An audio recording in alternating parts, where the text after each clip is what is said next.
So I made a whole video yesterday or day before, and for some reason it just never like it didn't process correctly, so I couldn't even.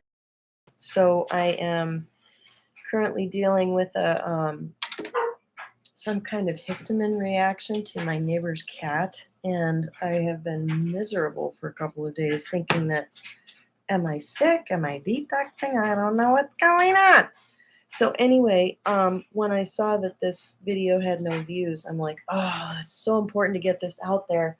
So this is my attempt. I'm feeling, a little compromised, but let's go for it. So I have noticed in my own relationship, um, my clients and family members are going through a very similar um, set of patterns relationships that starts with a terrible, terrible triggering. I have to turn off my teapot.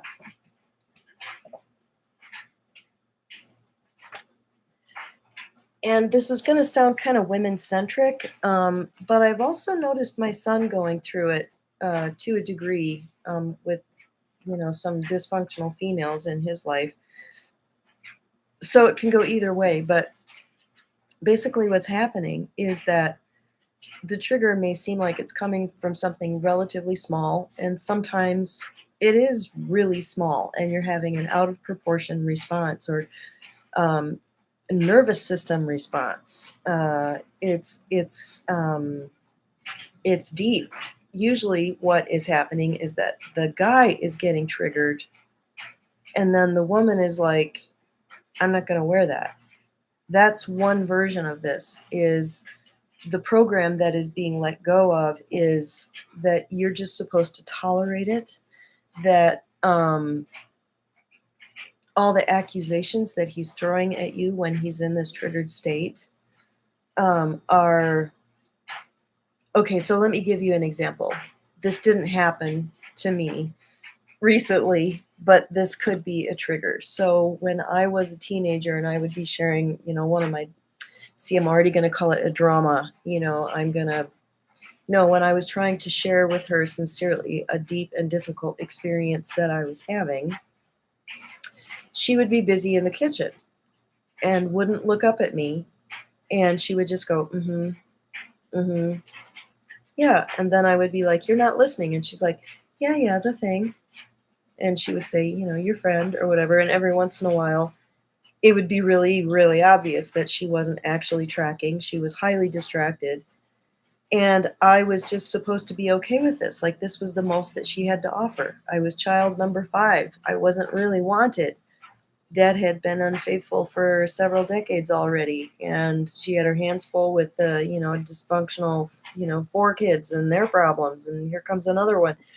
So even though we had a very close and deep relationship and, wonderful, is wonderful. I just loved, still love her. My mom passed away a number of years ago.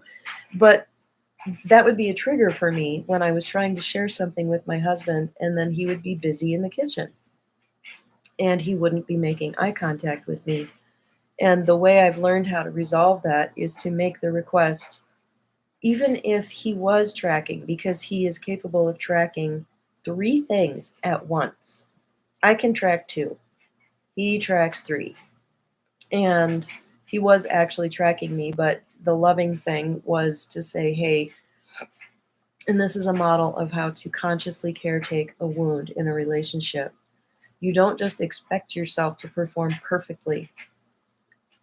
You say, this is something that trips me up. I'm walking along and I have this bum knee. And when you put pressure on me this way, then I stumble very easily. A healthy person, that wouldn't make them stumble, or they could take it all in stride. It makes me stumble and actually fall over and hurt myself worse. So can you help me with this? So what I said to my husband, what I say to him is that when I really, really need his attention and I'm sharing something very, very deep and painful or sensitive or just really important to me, and if it's like the closer to my heart it is, the more important it is, the more there's this weird sort of, it's like my whole system is anticipating a trigger. because this need wasn't met over and over and over and over again. And so it's like I'm preparing myself to be disappointed. But in order to circumvent that, I've taken responsibility for my wound and I've said, this is what would help me. Can you give me your full attention right now? And he knows, okay, this is one of those moments. And there may be, excuse me, there may be a no. I'm not in a place where I can give you my full attention.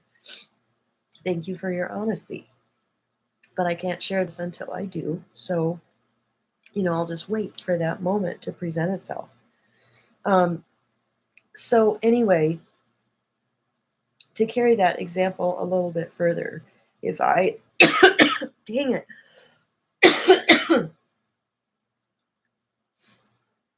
if I were to be really, really triggered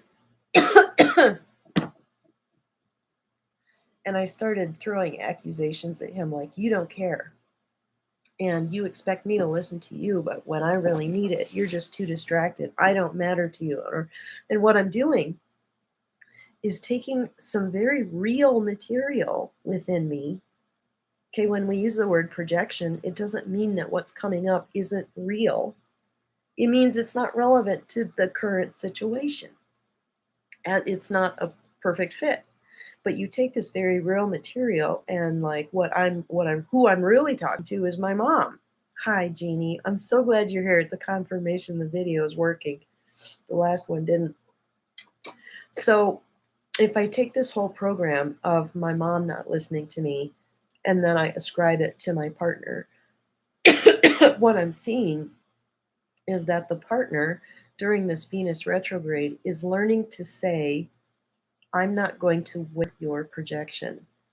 And it seems like an obvious thing, but it actually, if you're a fixer, if you're a caretaker, the way to resolve that in the past has been, hey, if I wear it just a little and then I apologize for it, it's just another method of controlling the relationship, or if I slam it back in their face, that's more of, like what an extroverted 8 would do.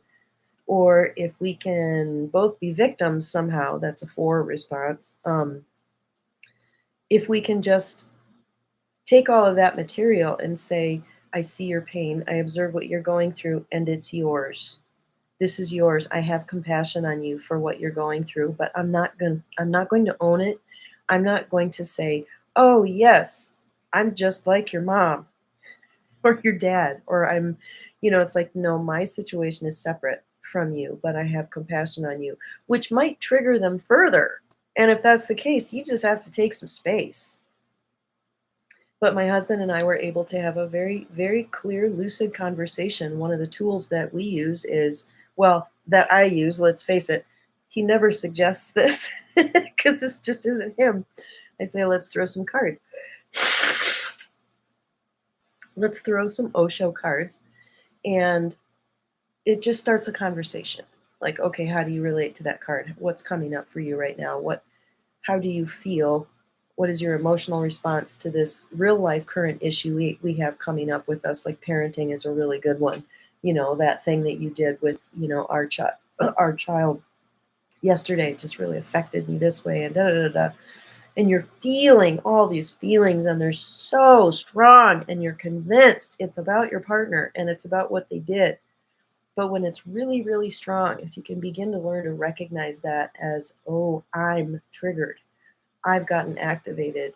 What situation does this remind me of? And even in that moment, you can just slow it down and say to your partner, I'm really triggered right now. It can start to sound like that. One of my favorite videos called I'm So Triggered. I'm so triggered. I'm like really activated right now. And I just don't think I can share space with you. I don't feel safe. But truly, if you can in that moment, tap the brake and just share what you would share with a good friend about what you were feeling at that moment. Like so often a woman will say to another woman, God, I just wish I could say da da da da, and like, this is what's going on with me. And it's like, and I'm like, yeah, can you say that to him? That would be great. I say it to myself. What's real for you in this moment? Oh, again, just really, that just is really painful for me. It makes me really angry. I don't think I can connect with you right now. So my daughter she had planned to get away with her partner this past weekend, and they got into a thing where she was doing something, and he was like, "Oh, that's something that my dad used to do. That was really, it was actually kind of an abusive thing." And he just got woo, went woo from 0 to 120 really fast. And she knew inside herself that she shouldn't do that thing, or she should have at least told him or asked him or talked about it. Like, I know it triggers you when I do this, but I'm not doing it from that vantage point. I really do just need to do this thing. Um, but she didn't. And I think it's a possibility that the higher self is like, no, we need this whole thing to come up. And that's another big thing I just wanted to say to everybody is let it come up, let it be uncomfortable, let yourself react badly, let it be messy. Um, and just say, yeah, this is shit. I mean, when you get into a relationship trigger and you don't part friends for the day, it's like the day is fucked. It just puts you in knots inside because it's actually reaching down into a very deep primal thing. Have you ever met someone who's never been in a long term relationship? Like, I'm talking a number of years, and secondarily, who's never had children or even a pet? Life's a lot easier when you don't do that. And there are certain ingrown traits that they have that it's like, oh, you never got sanded down, did you?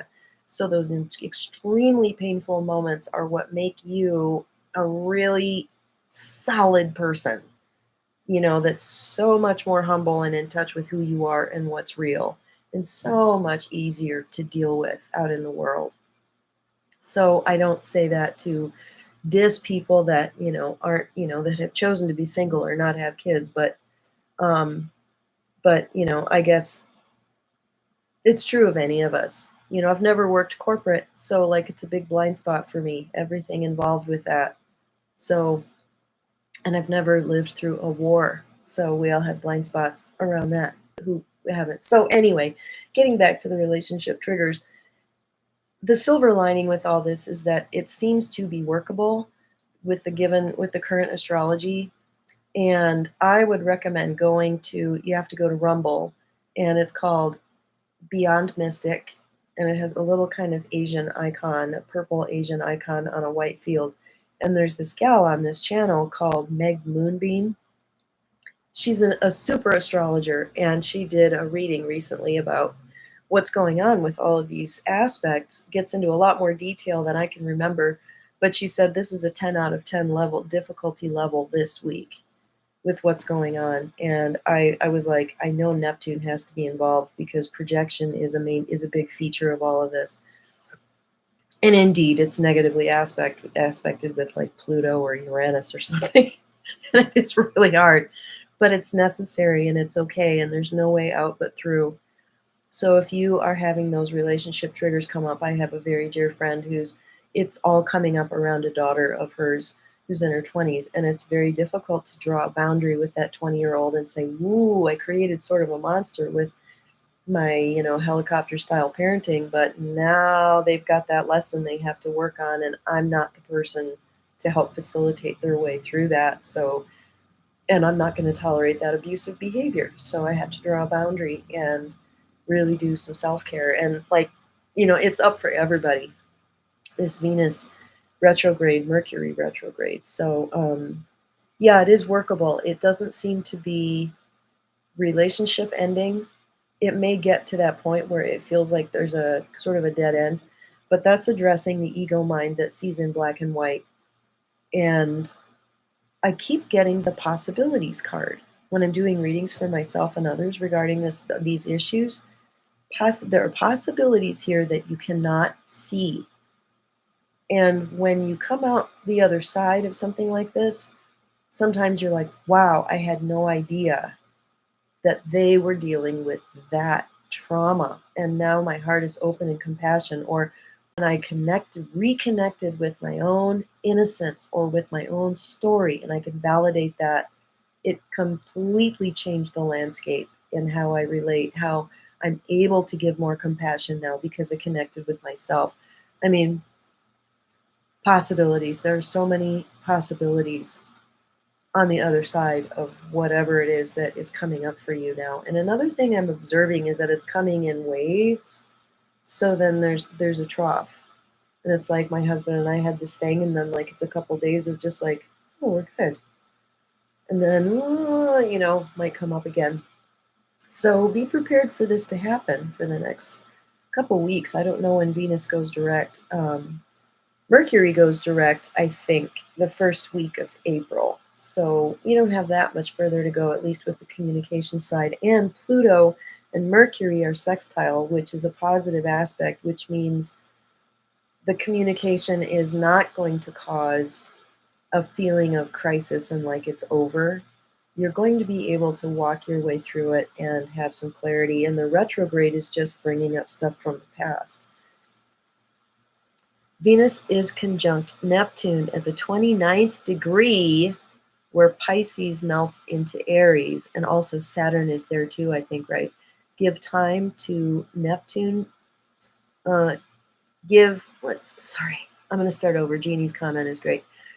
Venus is conjunct Neptune at the 29th degree, where Pisces melts into Aries. Give time to time. Neptune dissolves everything it touches. It's dissolving relationships that no longer align. Yeah, I think that's a possibility. It's definitely a possibility that if some of these relationships come to an end, all the better. And yeah. But the container of relationship is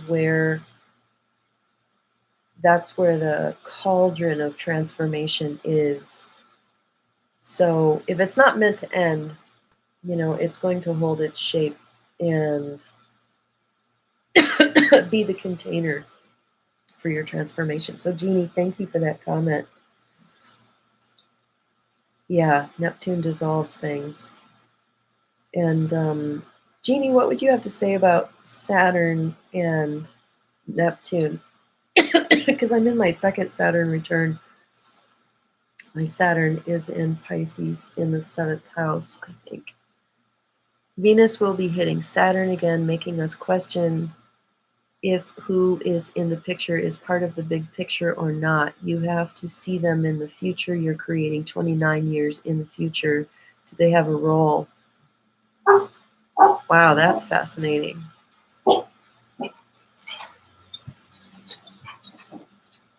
It's also pushing us into taking care of ourselves. Venus is also about self-care and values, what really matters to us. That is such a good point, Jeannie, because I've been really compelled to use this self-care deck. And it seems kind of surfacey, so I don't do it too much, but it's actually not. It's just that the phrases are really short. But it really has been getting the point across to me of a Neptune-y kind of self-care right now. And I know this is why I've manifested this. Maisie! She was going for the chocolate. No! And she dropped it in my shoe. No chocolate. They're bored. Anyhow. Yeah. It's also pushing us into taking care of ourselves. Yeah, I already read that. Yeah, the self-care piece is really important. The Neptune water. Like, would you agree that that Saturn can inform us about, Neptune can inform us about the kind of self-care we need, like past life regressions, meditative states, Epsom salt baths, which could include borax and baking soda, like those 3 white things. Those are actually also really good at mitigating the effects of EMF and all this, vibrational frequency pollution we're being totally bombarded with right now. In Colorado, it is just fucking relentless. We'll start out with, like today, perfectly blue sky, and now it's completely overcast. And it's like zoom, zoom, zoom, zoom. At least there are a lot of states that are trying to ban geoengineering. There are people that don't believe in chemtrails, and I'm like, well, then why are all these states? Why do they have legislature to ban them? So anyway, yeah, taking care of ourselves in the midst of all of this. And I got the priorities card, so that's a Venus thing too. What is actually really, really important to me? And I think when we sift through the layers, especially when we're sick and we have less energy to devote to something, you have to choose very wisely what you're going to put your energy into. So anyway, Jeannie, thank you so much for joining with this. And I'm just going to ask my guides, I was so much more clear a few days ago. The program, can you name the program that you're being called to let go of? So for my daughter, the program is you have to wear what the man in your life is projecting at you. And her dad projected a lot of his own mother wound onto her and female wound, all the women in his life. Just really, really fucked up. They're doing much better now. It's like miraculous. But now she manifests a relationship where it's like, oh, if I wear this and then I try to fix you, and that's why it's happening, is so that she can just say, no, I'm not going to wear this. And it's been workable because he's been willing to see it. That's the thing, is that all three men in these scenarios seem to be willing to see their part of it. So yeah, name the program that the survival program feels like if you don't do it, like your inner child gets really panicky. But there's a feeling of like the rebel archetype or the will that comes forward that says, no, I am advocating for the self. I am not going to do this anymore. And that's the value of anger. The anger might be out of proportion to the present moment situation, but it's not out of proportion to the program that you're talking to. So even taking mom and dad off the table and saying they did the best they could, whatever, but what was the program that I signed on to and what am I no longer agreeing to? And this situation is just a homeopathic dose of the same so that I can choose to reject it. Jeannie says, when Venus goes direct and into Aries, it will be about taking care of the physical body and our mental health, because Neptune will be making its way into Aries as well. Aries is the head. Oh, that makes so much sense. Is that going to happen soon? Because I definitely feel like cleanses are really coming up. Like everyone's talking about parasite cleanse, liver cleanse, EMF cleanse. And like we're not quite there yet, but it's like people are getting ready and they're, thinking about it. Well, I should probably give my throat a rest. So yeah, this is a allergy to cat dander that I got into kind of a histamine storm, and my body hasn't figured out that it doesn't need this anymore. So, oh good, it's 1:30. It means I can take my tincture again. Okay, thanks again, Jeannie, and hit the thumbs up if you like this. It's nice to know that I'm reaching anybody with this. Okay, have a good one. Bye.